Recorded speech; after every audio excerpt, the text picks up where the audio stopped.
The night my mother-in-law announced her legacy in front of 160 people, I had already made myself a promise. Whatever happened, I would not cry in that room. I had made the promise at 6 o'clock while standing in front of the bathroom mirror in the hotel suite my husband had booked for us, watching my own reflection the way you watch someone you're not entirely sure you trust. The navy dress I'd bought for the occasion was good. My hair was done. I looked, from the outside, exactly like someone who belonged at a black tie anniversary gala for one of Charlotte's most established real estate development companies. Which was the point, and also the problem, because looking like you belonged and actually belonging had never been the same thing in the Harmon family. Not for me. Not in 5 years of trying.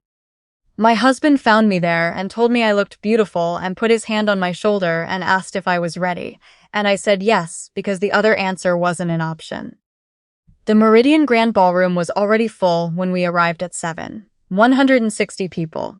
Contractors, bank executives, city planning officials, 2 journalists from regional business publications, and every significant relationship Eleanor Harmon had cultivated over 4 decades of building things in the Charlotte metro area. Harmon Properties was 40 years old that night. 4 decades of residential towers and commercial parks and mixed-use developments, of Eleanor turning the small brokerage her late husband founded into a company whose name appeared on the side of 3 downtown buildings. It was a genuine achievement, and the people in that room knew it. And the atmosphere had the particular warmth of a crowd that feels it is in the presence of something worth celebrating. I was, technically, part of that something. 5 years of marriage to Adam Harmon had made me family, legally, officially, on paper, but the Harmons operated with an internal hierarchy that no legal document had ever penetrated, and I had understood my place in that hierarchy from the first Christmas dinner I attended, when I was seated at the far end of the table next to Adam's great-uncle, who was 91 and had not worn his hearing aids, while my sister-in-law sat beside Eleanor and discussed renovation plans for the family property in Blowing Rock. Eleanor Harmon was not a cruel woman in the conventional sense. She never raised her voice at me. She never said anything I could point to and call unambiguous. She was instead a woman of arrangements, of who sat where and who was included in which conversations and whose contributions to the family were spoken aloud and whose were absorbed quietly into the structure of things without acknowledgement. She had a gift for making absence feel like the natural order, like you hadn't been excluded, you'd simply never quite fit. My sister Quinn was sitting beside me at the second table when the speeches began.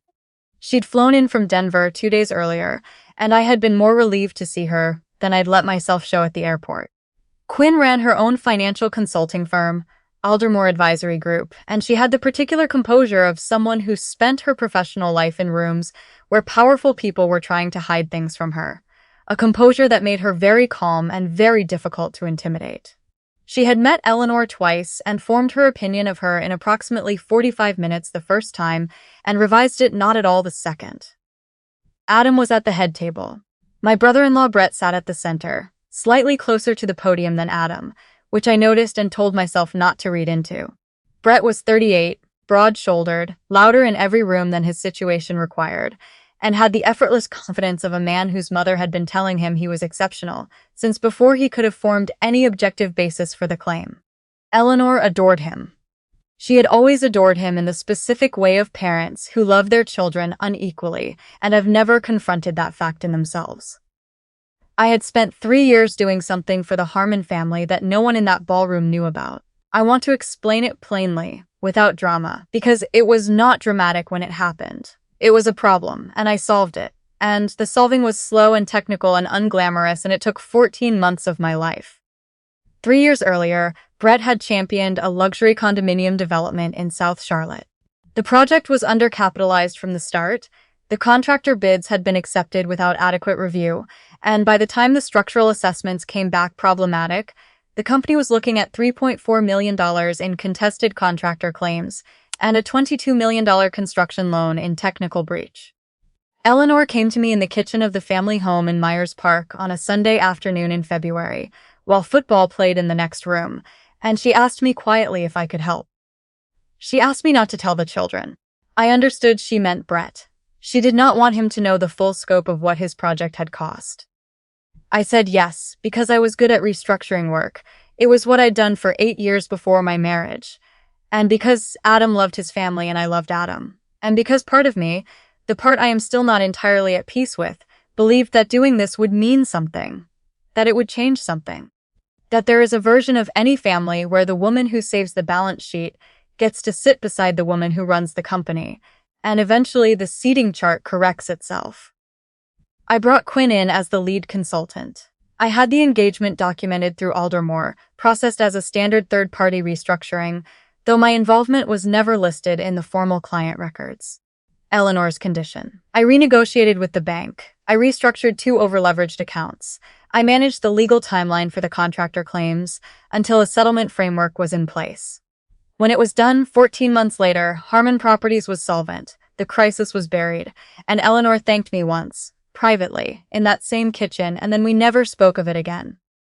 I kept my records. Every consultant keeps records. It was not a strategy. It was professionalism. Quinn had access to the complete Aldermore file, because she was the lead consultant of record. I had given her a shared cloud folder in the first month of the engagement and never closed it. The speeches began at 8:45. Eleanor stood at the podium in a steel blue gown. She had told me at Thanksgiving that she'd had it made specifically for the occasion, though I was never sure why she mentioned it to me rather than someone who would have responded with appropriate enthusiasm. And she looked out at 160 people and smiled the smile of a woman who had never doubted that she was exactly where she was meant to be. She thanked the contractors. She thanked the bank relationships. She thanked the staff. She thanked the city officials in the room for their partnership over 4 decades. She did it warmly, precisely, in a way that told you she had rehearsed it, but wanted you to feel like she hadn't. She thanked Brett. She thanked him for several minutes, which I counted without meaning to. She spoke about his instinct for opportunity, his boldness, his vision for the next generation of Harmon Properties. She mentioned the Ballantine Corridor project by name, the one whose contractor settlement I had personally negotiated, and described it as evidence of his capability and leadership. The room applauded. Brett nodded with the practiced modesty of a man accustomed to applause. She thanked Adam next, briefly. 2 sentences. My husband's jaw moved slightly and then was still. Then Eleanor looked at me. She looked directly at me across the tables, in the candlelit room, in front of every person who represented anything meaningful in her professional life, and she said, "And of course, we extend our appreciation to the spouses who stand alongside the family. It takes patience and a particular kind of grace to be part of a legacy you didn't build." She said it pleasantly. The way you say something you've considered enough times that it no longer sounds sharp to you, even though it is. The room made a soft, uncertain sound, the sound of 160 people who weren't entirely sure what had just been said, but felt the register of it somewhere below comprehension. The woman to my left glanced at me briefly and then looked away. Quinn's hand pressed against my forearm under the table. I didn't look at her. I was looking at the center of the nearest table arrangement, a spray of white lilies in a tall crystal vase, and I was counting my breaths the way I had taught myself to count them over 5 years of occasions exactly like this one. Eleanor continued. She spoke about transition, about legacy, about the importance of keeping Harmon Properties in the care of people who had grown up understanding it from the inside. She said, as her closing line, the one she clearly believed was the evening's finest. A legacy is not something you marry into. It is something you earn. And tonight I am proud to announce that Brett Harmon will be taking over as president of Harmon Properties, effective January 1st. The room stood, glasses raised. Cameras clicked. Brett stood and raised one hand in acknowledgement, and his wife reached for his arm, and the applause was long and genuine, and I sat in the middle of it, completely still. Not because I was broken. I want to be precise about that.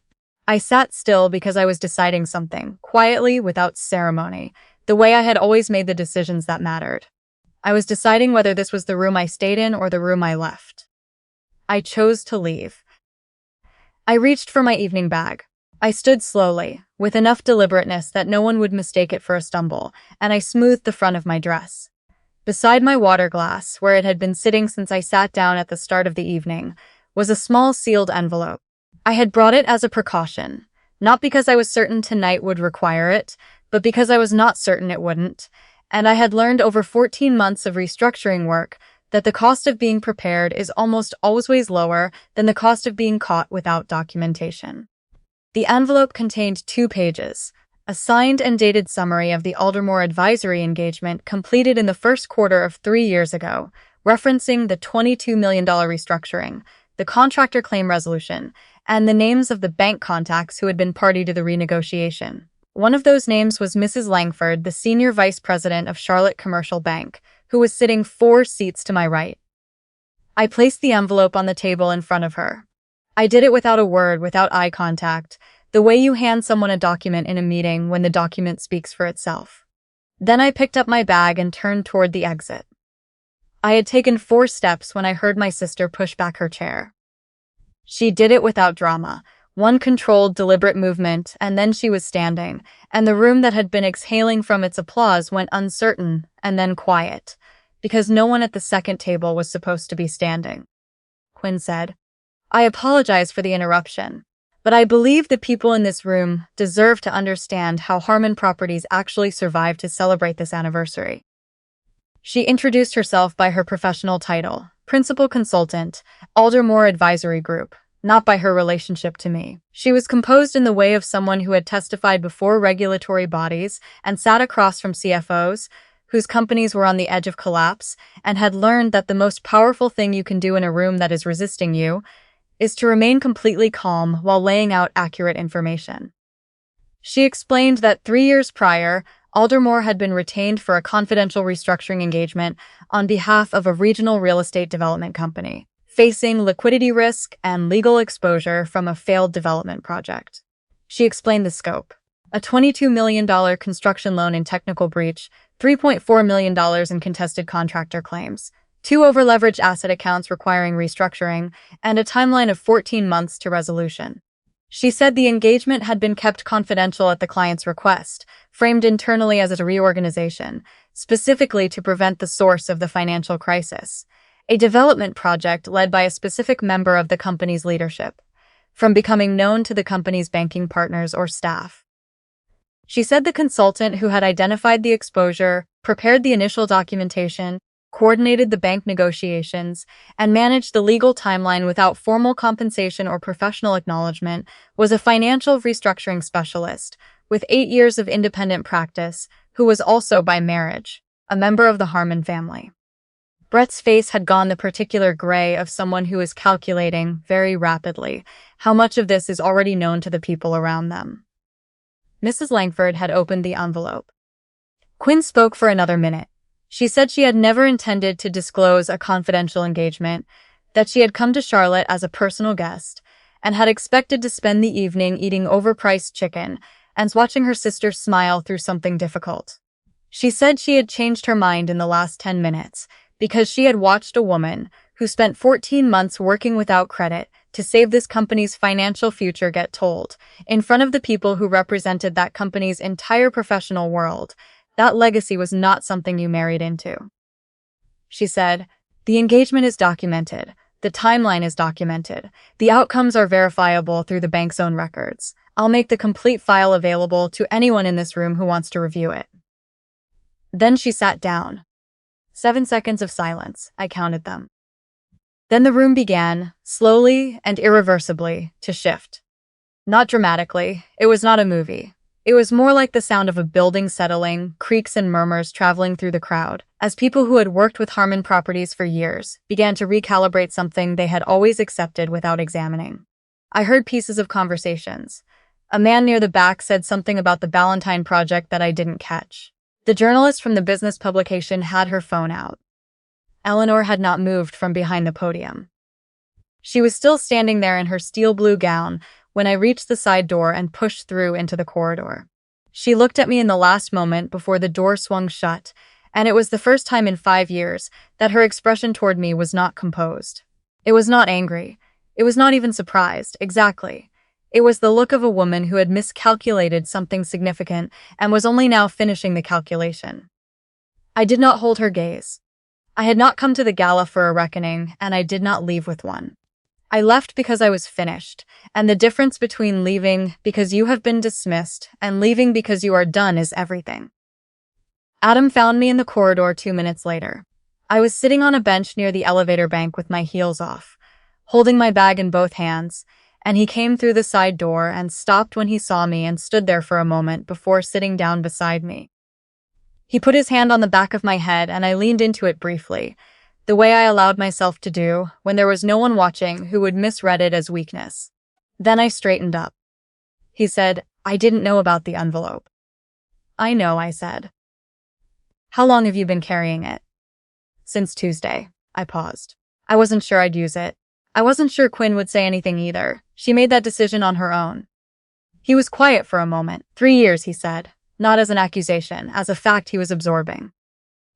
"She asked me not to tell the children," I said. "I think she meant you too, honestly. She wanted it contained."